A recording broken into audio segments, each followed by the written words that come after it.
Magandang araw sa inyo mga boss. Dahil maulan ngayon at sa ibang lugar napakalalim ng baha, ano-ano ba yung pwedeng mangyari sa motor natin kapag pinasok ng tubig? O kaya ano-ano yung mga dapat nating i-check bago natin gamitin ulit yung ating motor? Etong langis na nakikita nyo sa screen mga boss, yan yung langis na galing sa motor dito sa Honda TMX na to. Etong motor na to ay nilusong sa baha ni sir na halos hanggang sa upuan yung inabot ng tubig. Ang nangyayari sa motor niya, dahil pinasok ng tubig yung karburador pati yung air cleaner, hindi maayos yung takbo. Nabibitin sa minor kapag tinotrottle mga boss.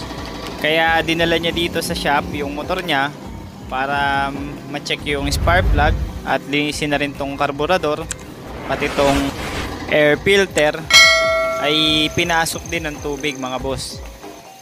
Kalagitnaan ng baha mga boss, namatayan si sir ng makina, kaya pumasok talaga yung tubig dito sa karburador.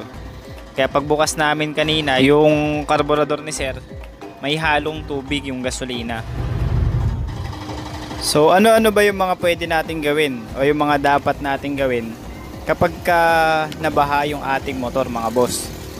Kung Honda TMX ang motor ninyo mga boss, ang una nating i-check dito yung kanyang karburador, dahil yung baha na nilusong ni boss umabot na dun sa may tangke ng gasolina. Kaya malamang sa malamang kailangan nating i-check yung karburador niya. Kailangan natin linisin yun mga boss. Sinabay na rin nating i-tune up itong motor na to at saka i-change oil. Dun sa tune up, maingay na rin kasi yung kanyang adjustment, yung valve adjustment. Kaya kinailangan na i-tune up. Tapos kailangan na rin i-change oil mga boss. Kagaya nung pinakita ko sa inyo kanina, yung langis niya kulay puti na. Kapag yung langis para ng kape, parang 3-in-1 coffee na yung langis niya, napasukan nyo ng tubig mga boss, kaya kailangan na talagang i-change oil. Yung spark plug niya okay pa naman, kaya hindi pa namin pinalitan mga boss. Tapos yung air filter nabasa rin ng tubig, kaya kailangan na rin palitan.